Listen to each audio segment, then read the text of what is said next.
बिस्मिल्लाहिर्रहमानिर्रहीम। मैंने एक बोने जिन से पूछा कि या कहारों की कोई तजर्बात आपके मुशाहदे में हैं। कहने लगे, जब से आपने या कहारों का बताया है और वो लोग जो अब करी पढ़ते हैं वो या कहारों पढ़ते हुए जब भी शाही किले में आते हैं तो शाही किले की शाही मोहल्ले में यानी हीरा मंडी के जिस कोने का मैंने ज़िक्र किया था, इस कोने के वो जिन्नात जो बैतुल खुला की तरफ रहते हैं वो बहुत परेशान हैं और इनके कई जिन्नात मर गए हैं। इनके घरों को आग लग गई है। वो हमारे पास आई और कहा कि आप इलामा साहिब को रोकें कि इलामा साहिब लोगों को या कहारों ना पड़ने दें। हम इलामा साहब को नुकसान नहीं पहुंचा सकते क्योंकि इनके गिर्द बहुत मजबूत रूहानी किला है। इनकी नस्लों की भी हिफाजत रहेगी इंशाअल्लाह, क्योंकि इनकी नस्लों के गिर्द भी रूहानी किला है। क्योंकि हमारे तो घर उजड़ गए, बर्बाद हो गए। तो वो बोना जिन मुझसे कहने लगा कि मैंने इनसे कहा कि तुम लोगों को तंग करना छोड़ दो। कहने लगा कि शरारत तो हमारे खमीर में है, हम कैसे तंग करना छोड़ सकते हैं। मैंने इनसे कहा तुम मुसलमान हो जाओ। कहने लगे हम मुसलमान नहीं हो सकते। मैंने इनमें से कई लोगों को इस्लाम की तरफ दावत दी और शाही मोहल्ले के कई हिंदू और ईसाई जिन्नात मुसलमान हो गए। बहुत सारों ने पर मेहनत जारी है। वाकई या कहारों का पढ़ना जहाँ इंसान के तकवा और तरबियत का ज़रिया बनता है, वहाँ जिन्नात के लिए भी हिदायत और खैर का एक ज़रिया बनता है। जिन्नात भी इसको मानते हैं, जिन्नात भी इसको तस्लीम करते हैं।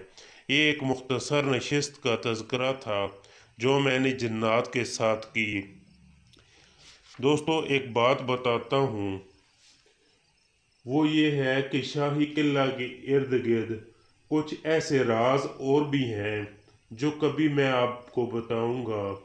इन राजों का ताल्लुक अल्लाह की कुदरत से है। जिस जगह शाही किला बना है, यहाँ पहले ऊंचे ऊंचे टीले होते थे और वैसे भी पुराना शहर तमाम इन पुराने टीलों पर बना हुआ था। अनोखी बात यह है कि इन टीलों के नीचे सदियों और हजारों साल पहले बहुत पुराना शहर आबाद था। कुदरत खुदा की, वो शहर ख़त्म हो गया। फिर अल्लाह का निज़ाम कि अल्लाह ने अपनी ताकत कुव्वत से मिट्टी को हुक्म दिया और फिर यहाँ बहुत बड़े बड़े टीले बन गए।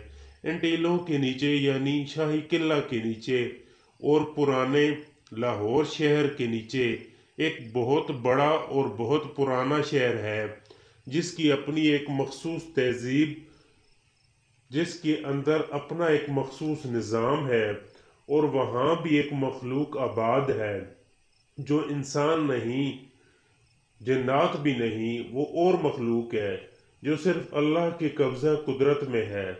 मैं यानी इलामा लाहौती भी इस कायनात के राजों को थोड़ा सा पा सका हूँ, ज़्यादा नहीं पा सका और ज़्यादा पाने की कोशिश कर ही नहीं सकता, क्योंकि वहाँ का निज़ाम सिर्फ और सिर्फ अल्लाह के अमर के साथ चलता है। जिस तरह आसमानों के ऊपर मखलूक है, ज़मीन के ऊपर मखलूक है, ज़मीन के नीचे भी मखलूक है, ज़मीन के नीचे भी कायनात है और वो अल्लाह के अमर है। अल्लाह जिस तरह चाह रहा है इस तरह हो रहा है। अल्लाह ने अपना निज़ाम अपने चंद बंदों के लिए खोला है। हर बंदा इस निज़ाम को पहुँच नहीं सकता। अगर हर बंदा इस निज़ाम को पहुँच जाए तो कायनात का राज राज ना रहे, क्योंकि ये राज अब सब के बस का काम नहीं। वैसे भी रूह की दुनिया, पुरस्रार दुनिया, लाहौती दुनिया, मलकूती दुनिया, ये कायनात के पोशीदा राजों में से एक राज है। इस दुनिया को पहुंचने के लिए एक लंबी मंजिल है, एक अजीम शख्स का हाथ होना, फिर इसकी मुसलसल इत्तिबा होना, फिर इसके साथ मुसलसल राब्ता होना। इसके बगैर ऐसा मुमकिन नहीं, क्योंकि मैंने बहुत से अल्लाह वालों की और नेक जिन्नात की मुसलसल सहबत उठाई है। अब भी नेक जिन्नात जो कि बचपन से मेरे साथ है और अब भी वो नेक जिन्नात मुसलसल मुझे अपने साथ लेकर चलते हैं। दोस्तों, कदम कदम पर ये मेरी रहबरी करते हैं और कदम कदम पर मोहब्बत से और प्यार से मुझे पेश आते हैं और कदम कदम पर मेरे साथ अपनी मोहब्बत और प्यार का ताल्लुक जगाते हैं। मैं बाज़ औक़ात इन लोगों को मशकूर होता हूँ कि वो नेक जिन्नात मुझे अपने शाही उड़न जहाज़ों में लेकर चलते हैं, जो कि गिद्धनुमा परिंदे के तर्ज पर बड़े बड़े बने हुए होते हैं, और बाज़ औक़ात मुझे अपने साथियों में बुलाते हैं, कुरान की महफिल में बुलाते हैं, निकाहों में बुलाते हैं, वलीमों में बुलाते हैं। ज़िंदगी मेरी इन्हीं के साथ